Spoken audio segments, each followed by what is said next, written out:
Welcome to the Chasing Freedom Show. I'm Noah Evans, and on this show, I'm going to creatively break down real estate deals with top investors across the country to help you become closer to achieving financial freedom. Alrighty, let's get to it.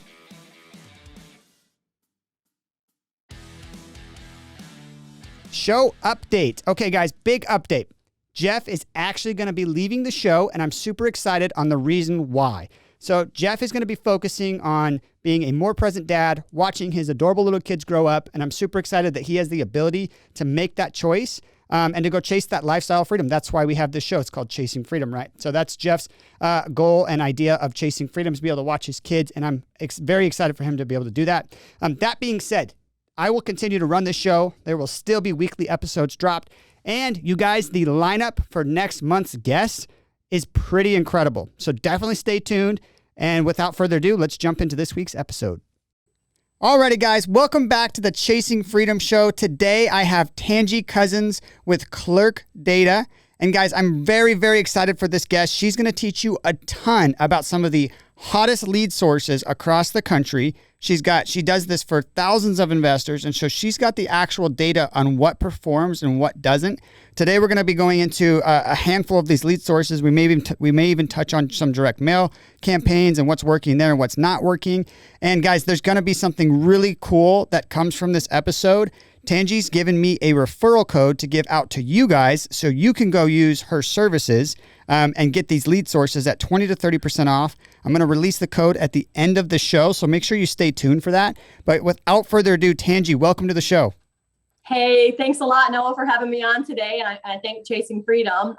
We actually have 3 different shelves that we have. We have Foreclosures Daily, which is, we are known nationwide for foreclosuresdaily.com.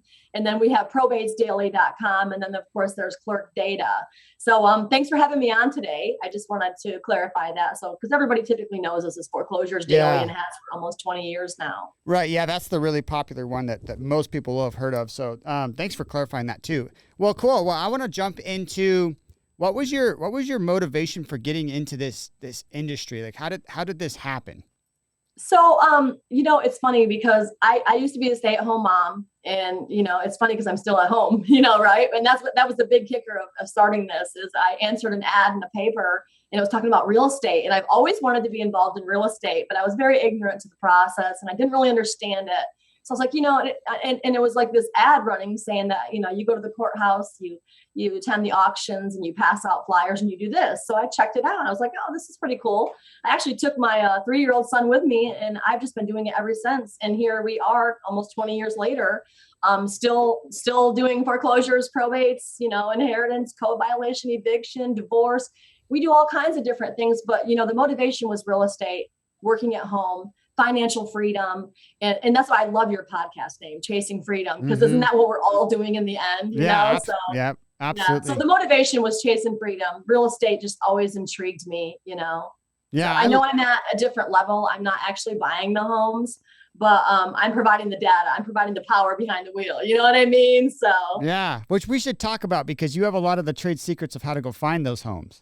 Mm-hmm. So we'll talk about that later. But so that's really cool. So you got into this because you wanted the time freedom to be able to stay home and be a present mother to your son, which has, I mean, if we're talking about like an impact quadrant, that's super high on like the impact quadrant area. So it's like, I love that you went after that. You just found a way, because so many people make excuses. They say, well, that's ideal, but it's not realistic. And the minute you say that and you put that out there, it becomes unrealistic because you just shut off the possibilities to it.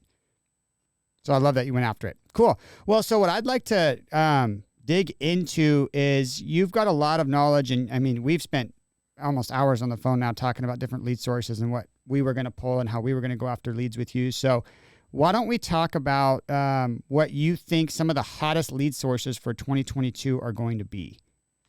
Okay, so we have so many different lead types, right? And it's hard to narrow it down to what's great and what's not. And I can sit here and name all 25, but I'm not going to. I'm just going to talk about the top 6 that we've narrowed it down to. You see, we deal with investors every day, and we have such an impact on people's lives because of the knowledge that we do have. But what we learn from is we learn from the investors. We learn from people like you, the investors that come to us to get leads, we just tracked everything that happens and what's working, what's not working. And it's just made us totally second to none because we have the power, like I said, to behind that wheel to help drive this vehicle forward for you. And the best leads here are things like probates, pre-probates, inheritance, code violation, eviction, and divorce. Those are the top 6. Mm-hmm. But honestly, though, Noah, probate and pre-probate by far are some of the best leads you'll ever get. They have a ton of equity. They typically don't mind taking a discount, and they're extremely motivated. People are much older when they lose their parents. So they usually don't want the property. They usually want to sell the property. And because they didn't buy that property, they have no skin in the game, right? So they typically don't mind taking a really big discount for the property either. You're dealing with not children. You're typically not dealing with a child when they lose their parents. Right. You're typically dealing with an older adult who's usually established, or we hope these days, you never know. Some of them are still living with their parents these days. But yeah, they're in the home. And it seems like, just from my experience of dealing with the probate leads since you and I started, a lot of them just want convenience, right? Like they don't want to move everything out of the house. They don't want to list it. They don't want to deal with walkthroughs or talking to an agent or trying to figure out an RE25 property disclosure form or whatever. They just want someone to say, hey, I'll pay you this amount and I'll close on this date. Does that work? And a lot of times, as long as you're in agreement on price and they can meet their needs and goals with that price, like they're ready to go. They're easy leads. You're right. You're absolutely right. A lot of people are like, oh, probates are just so great. And they are, but the thing is the owner is not in this great situation, right? Most of us, I say most people live week to week. Most people can't afford 2 mortgages. Not everybody's an investor and making in $30,000, $40,000, $50,000 deals every day, right? So we're looking at the average person who makes $500, $600, $700 a week, who's just barely scraping by. Now they've inherited this house, not just the house. They've inherited a house full of stuff, old horse and buggy wallpaper on the walls, all these rehab stuff that they have to do. And they have to have 6 yard sales and have Salvation Army furniture pickups. And they're looking at this house going, oh my God, like it's going to be 6 months before I can even think about selling this. Yeah. And then they get your information and be like, hey, I can help you with this. I can close fast, cash, as is, less than 30 days. Hey, you can even leave the unwanted items in your house. You don't need to clean, update, rehab, repair the property. I can buy now. Those are things that they want to hear. Absolutely. So you we were going to talk about that later during the marketing, but I went ahead and touched on it now because you brought that up for me. That's absolutely right. You be a one-stop shop for them. Hey, you don't have to do anything. They didn't know that. And they didn't know they could sell this house now. A lot of people have such a misconception of probate and pre-probate. They think you have to go through the whole process before you can buy the property. And that's just not true. No. Most states you can buy almost right away. Like Florida, you can buy the property almost right away. And even if I love your little mascot. He's so fun. He's so cute. This is my version of Chasing Freedom. Getting to spend time with her all day. So. Even if the judge has like full authority or partial authority, all they have to do is bring an offer to the judge, and they typically want to know, hey, what are you selling the house for? $80,000. Well, what is the value of the house? $120,000. Well, why are you selling it for $40,000 less? Because it needs a new kitchen. He just signs right off. I mean, it's not this big, huge, long process before they can take ownership of the house like people think that it is, So yeah. I wanted to clear that up too, because people have such a misconception. They think of, oh my God, probate. I don't know what to do. I'm not sure how. I don't know how to handle this. I don't know the process. Well, it's a good thing, because if you knew the process, then that would have meant you went through it, and we don't want you to go through that. That would have meant you had a parent die. So, I mean, people are so wrapped up today in knowing the process of the lead that they work, such as divorce or probate. And what I teach people is, the only thing you need to know the process of is buying a property. Right. At the end of the day, it doesn't matter what the homeowner is going through. And I don't mean to sound insensitive, and I don't mean it like that. Like, if they're going through divorce, foreclosure, probate, their situation should not even be in your head. What's in your head is, it's a person who has a property they may want to sell. If it was my neighbor, would I go out and get $10,000 of training on how to go through the divorce process before I walk outside and say, hey, Michelle, did you want to sell your property? Uh-huh. No, I would just walk outside. But for some reason, people are so scared to market to somebody or talk to somebody on the phone across town that's somebody else's human being neighbor, So, I mean, it's like, it's all in people's head, So that's kind of what, we deal with when we talk about probate, pre-probate, divorce, co-violation, eviction, stuff like that, is people are scared. Yeah, And scared absolutely. money don't make money. No, it doesn't. No, it You doesn't. got to go after it. Let's start at the beginning with probate and pre-probate. Let's break that down. What even is that? What's pre-probate and what's probate? A pre-probate basically means that they died last week. We verified there's real estate attached or a death certificate's been filed, and we give the lead to you 1 week later. So we always try to pull death certificates, but there are times when we have to use obituaries and stuff like that. I know it sounds morbid, right? But at the end of the day, somebody's going to buy that property and you're actually helping them not lose their home in foreclosure that their parents worked all their lives to give their children. So, I mean, it's really a sad process because a lot of people really do lose their home in foreclosure. But a pre-probate is 1 week after the death. We verify there's real estate attached, and then we give the lead to you 1 week later. That's a pre-probate. The benefit of using a pre-probate is not only are you first at the door, but if they do inherit the property via a trust, you could buy now, no lines, no waiting, right? Yep. And then there's probate. That's a legal process. Even if they have a will, let's make that clear, they still have to go through probate because they have to get that will administered. That's the whole point in the probate process. The only time they don't have to go through probate is if they've inherited the property via a trust, or like I did a ladybird deed for my children just a couple of weeks ago through a local attorney here. And the ladybird deed is where basically when I die, my kids are already on the deed. They just go deeds right to their name. So, and people think it's all this crazy money, and it literally cost me like $50 or $60 because I had an attorney that did the paperwork for me as a friend, and then I just filed it with the city myself. Oh, there you go. Yeah. And so that's called what is that deed called? It's called a ladybird deed. It's where your kids go on the deed. It doesn't affect their first time home buyer's credit. It doesn't really show, like now it does show, but it doesn't show. It really doesn't show till like when you die, your kids just are deeded on there. It's already theirs, So then they don't have to go through the probate process. Yeah. What does the probate process look like? Like, what does that actually entail? What happens? So, well, first let me do that. So the probate is once the probate is filed, we verify there's real estate attached. We give the lead to you 1 week later. Now, I don't know the whole ins and outs of all the legalities of the whole entire probate process. I know there's ads that have to be ran in the paper for the creditors and stuff like that. And there's letters of testaments and stuff. There's all kinds of things that have to be done through the whole entire process. I'm not going to get into the whole process because I'm not an attorney, but I know that the process takes about 2 to 4 months to go through an actual full probate. But like I said, most of the times you can buy just like right away, Yeah, so that's the difference between a probate and a pre-probate. Now, the benefit of using a probate is if they do have to go through probate, well, at least they've already filed and they may be closer to making a decision. And then a lot of people say, well, if I work probate, would I need to work pre-probate or vice versa? And I teach people, you want to strike the iron while it's hot.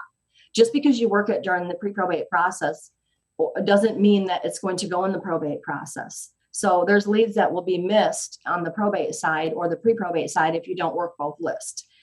For example, when they die, if they don't have to go through probate, you would never see that list on your probate list. Right. So you'd be missing those if you just use probate.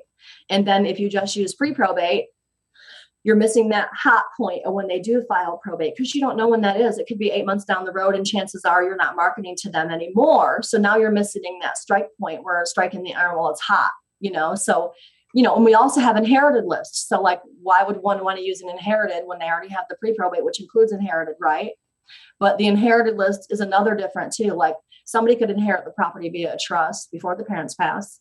Somebody could inherit the property via trust after the parents pass, and then even then, not all of them will be on the pre-probate list because the inherited list also includes family deed transfers. Oh, interesting. A property that will be transferred from one family member to the other in the amount of $0. We also include that in the inheritance list. But going from best to least best, which they're all three really good, I would do probate, pre-probate, and then inheritance, as the top ones when it comes to death and probates and stuff like that. So. Yeah. And then do you know some of the, it's hard to say because metrics are so different between different states, different people with different follow-up systems, how good are their follow-up systems. But generally, how many probate leads would you say you need to close a deal? We don't really have percentages and stuff when it comes to that because probates are unlike any other list. volume by numbers is what people's taught. You want to work a massive amount of leads to get such and such results. And that does not come into play when it comes to these leads. You're not going to get more than 20 to 25 probate leads a week. Mm-hmm. And you'll be lucky if your county has that. Like where I am, I'm in Polk County. So they might have 15 to 18 probate leads a week, where if you step over 30 minutes, you're in Hillsborough and they're going to max out every week at 25. When I know it sounds like such a small amount, but when you work these types of leads, it's going to be a small group of people, but you're going to yield massive returns because you're responses and stuff like that. I meant to say you're going to yield massive response rates because you're marketing to people typically want to sell their property versus people who don't. Such as, it's funny because our name is Foreclosures Daily, right? And I'm certainly not down in foreclosures. But if you called me today and you were from Kansas and you said, hey, I want foreclosures, I'm going to talk to you all day long about probate and pre-probate and why you should use them instead. Don't get me wrong, foreclosures, you can still find a needle in the haystack. But every beginning investor out there is told to go after foreclosures, right? So you have tons of people going after the same list and they're getting hundreds and hundreds of marketing pieces a day. People in foreclosures, they're upside down. They're all upset. Nobody wants to sell their property. They have no equity and they're being forced out of their homes. What worse situation could you be in? Right. Absolutely. Yeah. And I would recommend pointing toward, and there's thousands of them. So, right. So I would much rather work 20 to 25 leads a week and target people who typically are geared towards people who want to sell their property versus people who don't, because my response rates are going to be way better. Absolutely. Yep. Because I'm setting myself up for success. Yeah. So you don't have to work as many leads to get the success that you want with these types. That means less marketing, as far as not less amount of time, less amount of money. You don't have to market to thousands of people. You only have to market to 20, 25 a week. That's less cold calling, less mailing, less skip tracing, less ringless voicemail if it's legal in your state, less SMS. Everything's smaller all the way around, but you're getting better results. So I would target these leads over those massive lists any day, just so you know. I mean, I've been with the company almost 20 years. And if I left this company today, I wouldn't go after the bigger list. Yeah. I would purposely go after the smaller ones. Well, so one of my buddies, Elliot Smith, refers to that as, he calls it sniper marketing. Sniper marketing, you're generally going deeper, right? And you're narrowing down a niche all the way down to just what you talked about. It's usually less than 100 leads per list. Versus a shotgun list is like you're buying every single house that someone's owned for a minimum of 10 years with at least 50% equity. Okay, so in an average county, you might be pulling 50,000 leads. But at that rate, you've got two options on that list. That's really it. You can cold call it or you can text it, and that's it, because those are the. Because who wants to mail 50,000 mail pieces? You're not going to do it. Yeah, that could be $5 to $10,000 just to get one mailing campaign out. No, I do sell those on massive, but those will have probate, pre-probate, inheritance, code violation, eviction, and divorce. And every 6 months, they'll call me up and say, hey, give me 50,000 of these. Give me 50,000 of these. Yep. That's not their end all be all. That's not their go-to list. Yeah. And a lot of people too, they're like, well, how long do I market to this one, versus that one and this one? And here's what I teach people, you got to look at the process of the lead that you're marketing to. So many people have thrown out mailing these days because they're lazy, they're complacent, they don't want to spend the money, time, effort. If you don't have the money, that's one thing. But when you just say, oh, I'm just going to cold call, when you have the marketing dollars to not limit your ability of reaching your seller, you're only hurting yourself by doing so. With probate and pre-probate, they're going through a process, and so are divorce. You just look at the list you're working. Is it going through a process? What is the process of a typical average probate? Not that you have to wait, but you still want to market to them during that 4 or 6 months. If it takes 2 to 4 to 6 months to go through probate, just because you can buy some right away doesn't mean they're all going to sell right away. Oh, yeah, exactly. So you want to do like a 6 to a 7-step mailing campaign to a probate because they're going through a process, right? The same thing with divorce. You want to go through like a year-long process with them, mail 6 or 7 times over the next course of a year, because they're going through a process as well. So you just look at your list and say, well, are they going through a process? Like an absentee owner, you might not want to mail to them every 2 weeks for the next 6 months. Oh, they're not. Yeah. You're really going to upset people. Like my dad, he's the snowbird in Florida. So he would be considered an absentee owner because he has a property that's not his homesteaded property and he doesn't live there all year long. So, I mean, I couldn't imagine if he was getting mail drops every other day. He's facing no distress possibly.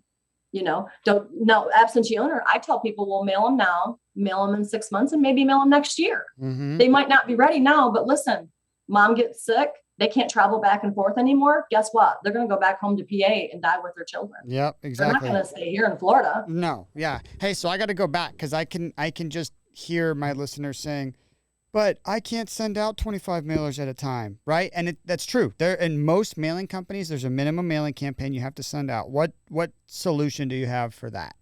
Okay, so as a teacher, and I don't sell my training, it's free for using our list. So you get a toolbox full of bonuses, and we'll talk about that later on probably.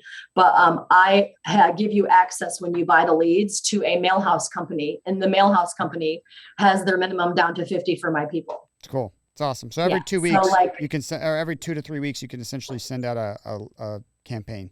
Yeah. So what happens, like when you buy the list, if it's a county that I already have running, I might, be inclined to hook you up with some back data to kind of help kickstart your mailing. Mm-hmm. Yep. So, I mean, once you get through those first couple of weeks, you'll have no problem getting 50 a week.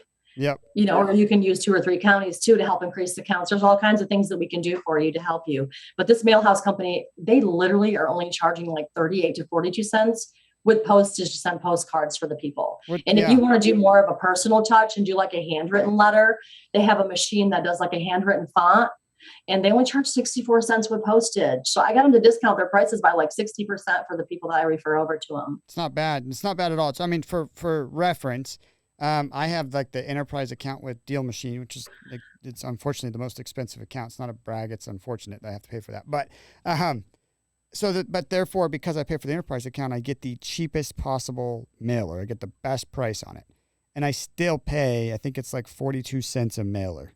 So 42 cents a postcard. So every one of my leads, every time I put a new lead in Deal Machine. Well, they have the one with the picture of the house on there too. That's like $1, right? Yep. Or I don't know what the price is, but I heard it may have been close to that. And then at one point in time, I heard that it was cheaper. But I got this company to do it for 42 cents, same kind of postcard with a picture of the house. Yeah, that's cool. Like, hey, you know what I recommend is just shooting out a picture of their house. Like, hey, is this your house? Are you selling this? Uh-huh. And they're like, hey, yes, it is. People are getting like the national average response rate's 0.5% to 1.5%. But I've got people getting 3, 5, 10, and 15% response rates with these types of postcards with a picture of the house. And also, they say that the company that I recommend for mailing says that when you get to like the 7-step mailing campaign, you get like an 80% response rate. It increases your response rates by 80%. Wow. They say it's ridiculous. Cool. Yeah, because nobody's mailing them anymore after 6 or 7 months. I mean, I'm even guilty. I'll be honest. I think most of my mailing campaigns stop at 3 or 4. I go 4 on my sniper list and 3 on my shotgun list. But I mean, even after hearing that, I want to go change that up. I want to go. Well, even the marketing that I offer a 6-step mailing campaign that tells them how often to mail, the spacing in between, and how many times to mail. And even in my campaign, I have down there, if your marketing budget doesn't allow you, because some people honestly just don't have the money. No, especially if you're starting off. So I have the steps, and it says, hey, if you can only do 3 mailings, what you want to do is spread it out over 4 months. So you mail like October, November, you skip December, mail January. That way you're spreading your 3 mailing campaign out into 4 months. If you can only mail 4 times, then you want to mail 3 months in a row, maybe skip a month and mail. That way you're stretching it out into 6 months still, you see? Yep, absolutely. Yeah, I like that. So, okay, one of the other lists you mentioned that I want to go deeper on is the code violation list. This is a pretty hot topic as far as like wholesaling and buying flips off market and all that stuff, direct to seller marketing, all this stuff. But what is that? How does that get pulled? Where does this data come from? So we pull it right from the county, and a lot of people want to know the reasons of why they're being violated. And the top best reasons on your list to get, and this is like the cherry on the top, right? You really want code violations that have like the grown up grass, overgrown trash and debris, because that shows the property is not being maintained and nobody's handling anything at the property. And usually they'll want to be more motivated to sell their property if their grass is up to your waist. There's trash blowing everywhere and just nobody's taking care of that property. Those are the big, big best ones. There are some times where you'll get violated or not permit and just violation It's like, something's too long or wide, it needs to be shortened, or they built their porch with a roof and the roof's too high. So some of those stupid reasons will be on there, but we always try to pull like grown up trash, overgrown trash and debris, because the motivation is there for the people to want to sell, because that means the property is not being maintained. Those code violations are also given out up to 25 leads a week for the subscribers, where they can log onto our interface and export all the leads onto an XLS or a CSV spreadsheet, just like the probate and pre-probate, divorce, evictions, and all that. Mm-hmm. So code violations are really good. Okay. And then I think one of the other ones you had mentioned, we went over inheritance, went over pre-probate and probate, and then that's code violations. The other one, eviction. Evictions. So how does evictions get pulled? County data. Evictions are really good. So we recommend using evictions for more like a tired landlord list, especially right now in today's time, because we had that moratorium and everybody was locked and they couldn't really do much for the people who are paying. There's an exception of that too. If you read the law, evictions were still going on the whole time, just so you know. The only evictions that were not allowed is for non-payment, but even then, the homeowner had to prove hardship due to COVID to even qualify for that. So this time when everybody stopped messing with evictions and let that list be awesome, then they lifted a moratorium and everybody's like, oh my God, there's probably gonna be tons of evictions. Guys, they never really stopped at the level that you think that they did. They did for some people, don't get me wrong. And some people were really hurting when they could prove hardship due to COVID, because then that landlord might not have been paid for a year and a half and he was sitting there and there's nothing you could do. So as a landlord, you're frustrated. You've got 15 properties locked in because of COVID. There's nothing you can do. You can't make people pay rent. And you're sitting there dying with all of this debt. In the meantime, so when they lifted the moratorium, eviction became a really hot subject. And it still is hot. They're trickling through here and there. And evictions are really good. It's more like a tired landlord list. You're going to get the name of the landlord and the property address and mailing address of the landlord. Yeah. That way you can target them and say, hey, are you interested in selling some properties you have in the local areas and blah, blah, blah, blah, just your basic generic mailing. Right. So but ultimately what you end up doing is you're targeting them during a time of frustration when they might be ready to get rid of that property because they just got burned. The property's, in my opinion, the property is 90% of the time trashed, right? Because the tenants are like, you're evicting me. They don't care. They're mad at you. They think it's your fault. I mean, typically those people in those situations, they have a certain thought process and victim mentality, and that's just that it's a never-ending cycle, or everything is somebody else's fault. So they usually trash those apartments on the way out. Now this landlord's got an option: fix the trashed apartment and go through with placing another tenant, which obviously there's some things are out of your control, but most of these are mom and pop landlords as well. So they usually don't have the best vetting process for tenants, so they're likely to end up in the same situation again. Or they sell, they cash out, and they're done. And they don't even have to worry about fixing up the property. And you'll get portfolios right now, too, because when you reach out to the landlord, the tired landlord, if you will, and they want to liquidate, they usually have multiple properties, and they're just done. A lot of people are just done. They're like, I'm never going through this again. Yeah, absolutely. So a lot of them will sell more than one. They might, if they have 15 properties, they might sell 10 of them and just keep a few, There's a big, there's a high level of impact to be had there as an investor as far as the return on your time. You might call a landlord, like you're saying. He says, in fact, I did this in in like the middle of Indiana, which I wouldn't recommend just going to the middle of a state. It's super vast and empty. But anyways, I bought 4 properties in one portfolio package, and it was really cool because it took the same amount of time it takes to close one, but I closed 4. And it was the same thing. He just didn't want to be a landlord anymore. So I ended up getting a pretty good deal on all the homes, and I inherited his tenants, and we were off to the races on the same closing time as one house. Well, that's good. Yep. So, okay. Well, we also have divorce, I wanted to touch on that too, because divorces are really good. And a lot of times people will have such a misconception of divorce. They're like, well, a lot of times these people are still living in the same household.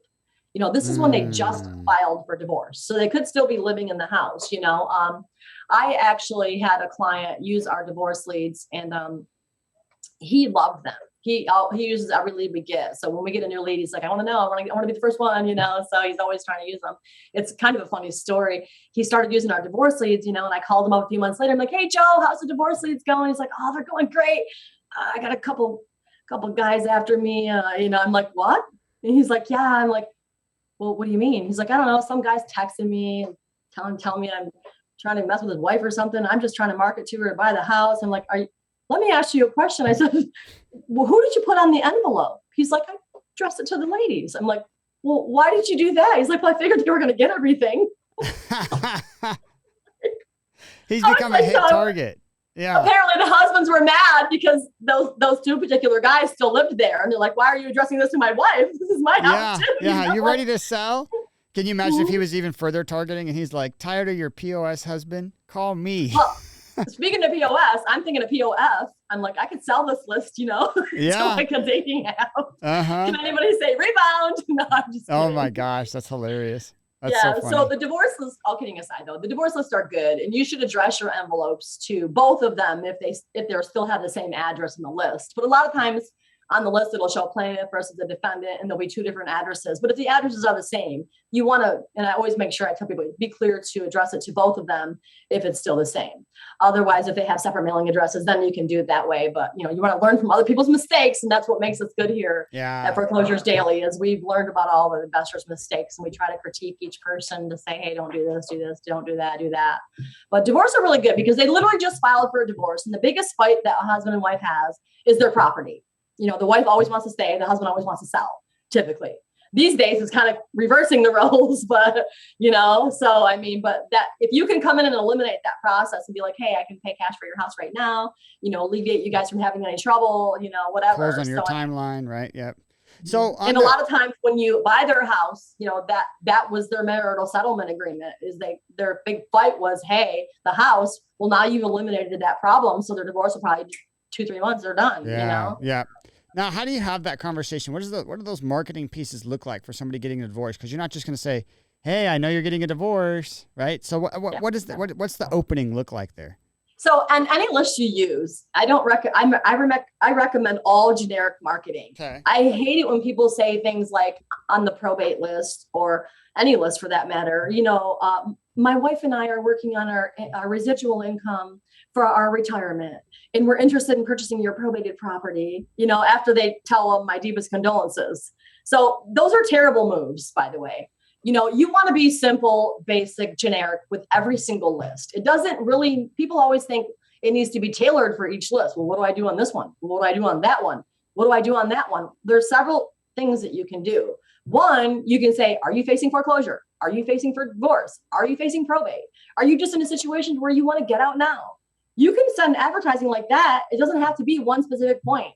You can even leave your belongings. You don't have to clean, pick up, rehab, repair. I can buy now.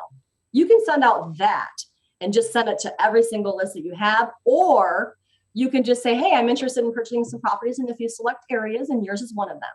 Like I've got this one guy, he takes those little index cards. You can get them at Walmart, the dollar store, wherever, but he gets the blank ones where there's no lines, and he literally just handwrites, hey, I'm interested in buying your house at 1234 whatever street. Let me know if you want to sell. That's it. Simple. And then the next month he sends out the same thing. Hey, I sent this about a month ago. We're reaching out again to see if y'all are thinking about selling now. And then the third one, same thing. Hey, I sent this about a month ago. And then his fourth touch, he's like, hey, I'm a local investing company and blah, blah, blah, blah, blah. And he totally announces who he is on the fourth campaign. Because if he didn't hit him the first 3 times, he hits him on that fourth one, being a professional, Yeah. So, I mean, he shoots him out as a regular homeowner, and then he hits him as an local investment company who's buying a few select properties in a few select areas. Yeah. He said he's getting like a 5 to 10% response rate from that.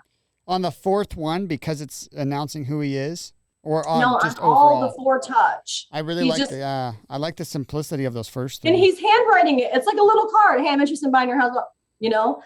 And speaking of, marketing techniques and stuff, like I got one guy who his mom is like in a nursing home, and he brings them their marketing, and it's like bingo night, man. They just sit there with their little pens and they have that shaky handwriting, and he has them addressing the envelopes. But they probably love it. And he brings them pizza or, dinner or whatever.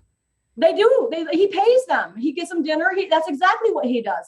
And then I have another guy who has his school-age children. He pays the kids in the area, and he gives them the crayons. He does the envelopes, but he makes them draw stick people and houses and cars and dogs on the back and trees. That's cool. They call them really the smart. envelopes. Yeah. Right? One of my very first mentors, Dave Billings, I used to put out driving, or what do they call them? Bandit signs for him. And his bandit sign was the most intelligent bandit sign I had ever seen. Pink with black lettering, so it was bright and it's different color. Everyone else does yellow or blue or whatever, or green. And his was pink, bright pink. And it was a picture that his daughter had drew of him and his daughter buying a house. And it's the same thing. It's the crooked lines and the roof that's all slopsided with the 2 giant windows and the 1 door on a square house. That is so unique and creative and cute. That's like the guy that wanted the job at Google, and they had all those people. They had thousands of applicants, and he was the most unqualified applicant they had. But he sent him a shoe and said, "I'm just trying to get my foot in the door." They hired him on the spot. But that's creative. It's someone who's thinking outside the box. Yeah. Mm-hmm. And these bandit signs, they did so well. I mean, as I was working for that mentor at that time, and I think, man, we closed. I only put bandit signs out twice, and I closed probably 3 deals from that, which is insane. Wow. Bandit signs work really good. Yeah. They do. Yeah, they totally do. So there's a lot of different things you can do in marketing. I teach people, like, if you're going to handwrite your letter, then take the extra step to make sure it gets opened. One of the things I tell people is flip the envelope over and write the word cash involved in the back. They're never throwing that out. Yeah, absolutely. That's a great idea. Hey, or you can just put $3 symbols and write involved. That's not a bad idea either. Now, one of the things I've heard some people that are really good at direct mail talk about is putting some type of trinket or little interesting piece inside the mailer. Have you had any experience with any of the investors you're connected with doing something unique on their mailers, like sticking a little key in there or whatever it may be? So that was my next thing is, and I was going to say, a lot of people, when you write the word cash involved, they're like, "Oh, I don't want to lie." I'm like, "Well, you're not lying. You're offering them a cash offer on the property. And if it really makes you feel bad, then stick a penny in there." I'm like, but I have one guy that takes those little, like the Japanese restaurants and stuff, they have those little worry dolls. They're like the size of your fingernail. Uh-huh. They weigh nothing. You can get like millions of them sent to you from Amazon for pennies on the dollar. And he takes the little dolls and he sticks them in the envelope, and you can feel it in the envelope. And they're so cheap because they don't weigh nothing. Yeah. You know what I'm talking about, right? Uh-huh. Yeah. Yeah. So I have also people that do the squishy ball, the lumpy mail and stuff like that. And yellow letters still are proven, tested, and tried too. There's a lot of things you can do on the outside of your envelope to make sure that your mail gets opened. Yeah, that's very intelligent. I'll have to try the little doll thing because that makes sense. You just go to Alibaba or Amazon, order 1,000 of them. I like the crayon thing because you give your kids a little money and be like, "Hey, draw on these envelopes." Yep, exactly. Yeah. And then he only has like 20 to 25 a week, so he don't mind doing it. That's perfect. That's super easy. Yeah, it's not a bad process to just implement, especially in the situation where on most of these lists, like you said, you're pulling 25 to 30-ish leads a week, so it's not that difficult to sit down for 30 minutes and handwrite those letters. And it teaches your children too. Yeah, discipline and the process of like what it's like to run a business. Well, and you're doing so many, you can pay them per mailer. Yeah. Yeah, exactly. Yeah. Yep, that's cool. I really like that. Well, cool. So I want to wrap up the show here. You've given up so much information, and I'm sure that people are going to have more questions because we've only kind of scratched the surface on a lot of these mailing techniques and campaigns and stuff like that. So how can my listeners get a hold of you if they want to reach out, if they're interested in picking your brain or they want to see some of your content? I know you mentioned a marketing toolbox and stuff like that. Yeah. So I'm going to give them a few ways. Number one, you can go to www.foreclosuresdaily.com. Sometimes it's just easier to type in clerk data, right? Because it's www.clerkdata.com. And if you put it, we're going to give a code. You got to put your code in there. We're going to give them 20 to 30% off for being on this podcast. If they see this podcast and they mention Chasing Freedom 1000 is your code.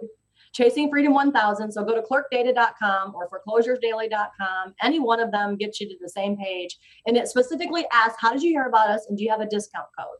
Your code is Chasing Freedom 1000. If you put that code, you're going to get to me directly and I'll handle everything. They'll ask for your name, your email, your phone number, and how you heard about us. You can go there or you can reach out to me on my cell. Preferred that you go to the website, but my cell is 863-698-3550. You'd have to text me. I don't answer my phone calls usually because I'm always on the phone. Or you can email me, Tangie@foreclosuresdaily.com. A lot of people like to leave out the E and the S, so it never gets to me. Yep. So I like to give you 3 ways. What's funny is you're the first guest we've ever had give out their phone number, and I usually tease the guests where I'm like, okay, and I'm going to give you guys their phone number, and you can reach them at any time. So that's awesome that you were willing to do that, because you'll get people to reach out to. They'll want to pick your brain on leads and stuff like that. And a lot of people don't know the spelling of my name either. It's Tangie. It's Angie with a T, so it's TANGIE at foreclosuresdaily.com. Cool. Well, thank you so much for being willing to share this information. And guys, there'll be some links as well to get a hold of Tangie and go look at her marketing channels here. And then we'll put the discount code Chasing Freedom 1000 in the show notes as well, just in case you forget. But guys, thank you so much for listening to the show. Tangie, thanks for coming on and being willing to give this value away to the listeners. We really appreciate that. Thanks. Have a great day. See ya. Thank you. Bye. A quick housekeeping item that I wanted to take care of. So the show has been growing. I want to exponentially grow it. And to do that, I need your guys' support. This show is getting about 800 downloads a month, which is incredible. The average show only gets about 140.